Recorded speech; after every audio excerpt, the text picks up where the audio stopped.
Let's take a moment to talk about nice guy narcissism. Might sound like a paradox, but the irony of people pleasing is how self centered it is. What on the surface looks like it's about everyone else is actually only about the person doing it. It's going to be hard to see if you are one. It was certainly hard for me to see it because you constantly call yourself a nice guy. Maybe you even call yourself a people pleaser.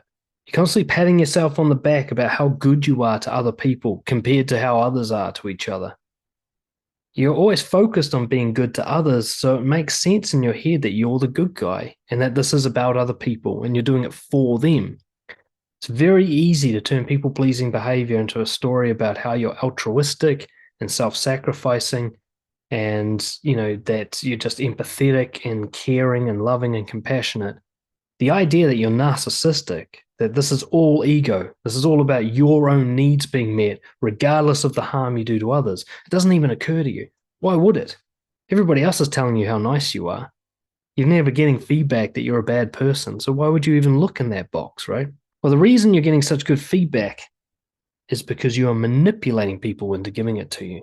See, what classic narcissists get wrong, sort of malignant narcissists, is they're out in the open about how awful they are. They don't try to make people like them with pleasing. They try to make people like them with guilt tripping and gaslighting and all these sort of like nasty, obvious, negative manipulation techniques. Oh, nice guys are far more devious. Nice guys will make you love them. Well, they'll make you love what you think they are, and it's all an act.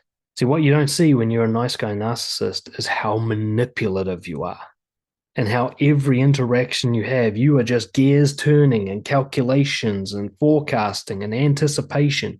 You're highly vigilant for how people feel all the time so that you can cater what you are expressing to meet their needs and control them. And it's all about control. Nice guy syndrome, the one thing all nice guys have in common is the primary purpose is controlling people. Controlling people so you can control their feelings about you, which helps you control your feelings about yourself. Everything you do as a people pleaser is aimed at controlling other people. And if that means they must suffer, then you'll do it. Still don't believe me? Let's have a look at some of the classic manipulation techniques used by nice guy narcissists. Self-sacrifice. Kind of sounds like the opposite of narcissism, doesn't it? Like, I give my life for yours.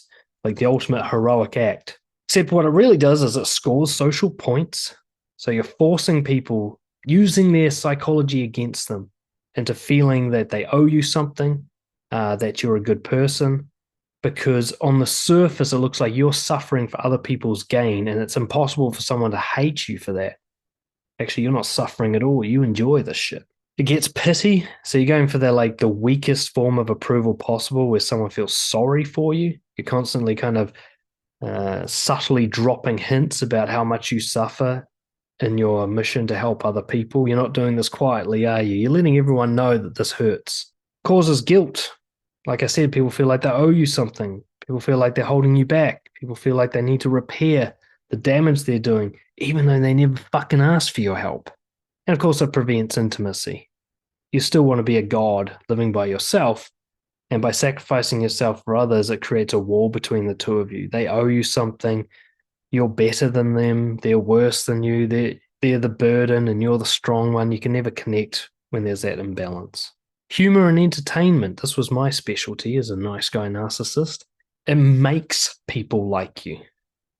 As much as I love stand-up comedy, there's something inherently manipulative about someone forcing you to laugh where you can't help but laugh.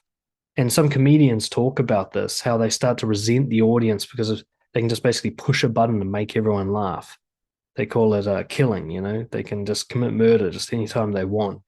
And they start to sort of look down on the audience, like, look how easy you are to control. I used to feel this when I was doing the pickup artist thing as well. I could so easily entertain girls that I could predict when they would say certain responses, when they'd be disgusted, when they would laugh, when they would jokingly punch me on the shoulder. I could make it happen with like the push of a button, and I started to resent them for it.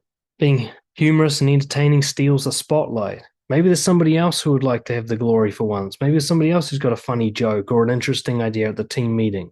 Too bad for them because you're going to jump in there first, aren't you? And you're going to steal that glory. And you also force happiness on people.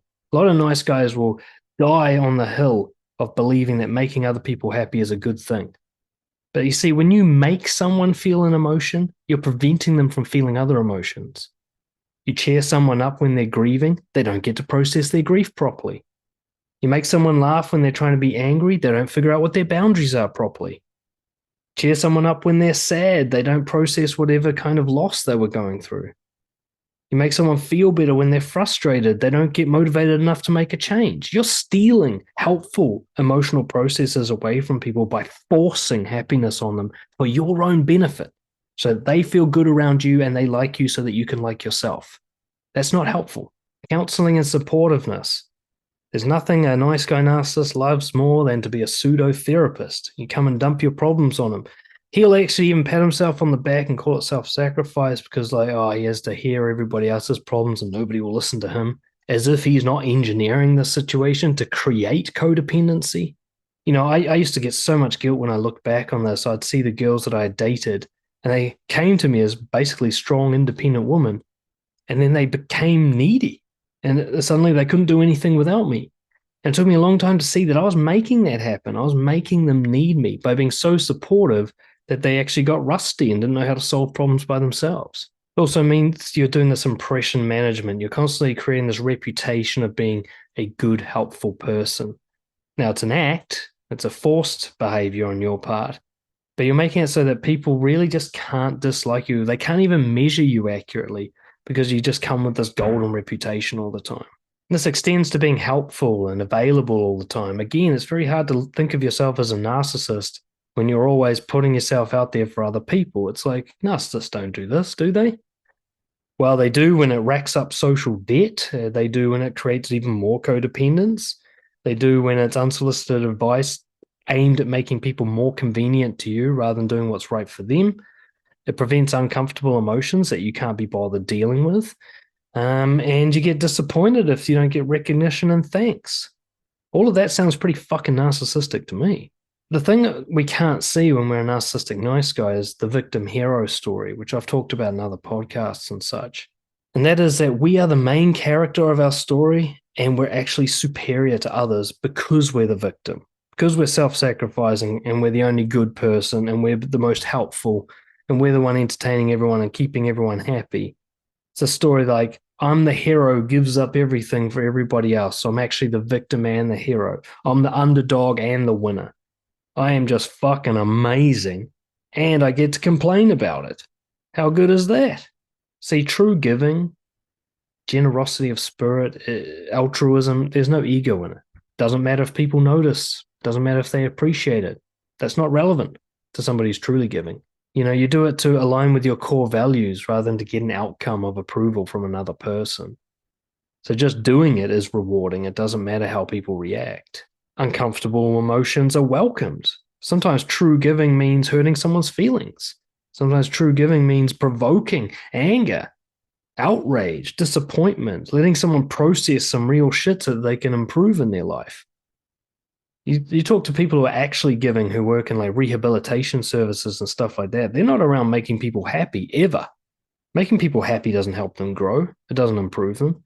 So if you think giving is making people happy, then you don't know what giving really is. When you're giving, you encourage others to become more independent. You're constantly pushing the responsibility back on them. If you are mentoring or teaching, you want that to be short term. You want them to take off without you, to do better without you than they did with you. And truly giving people lead by example rather than living a double standard. So rather than trying to like self-sacrifice and make things easier for everyone else, they show what it's like to lead. They show what it's like to live a healthy life.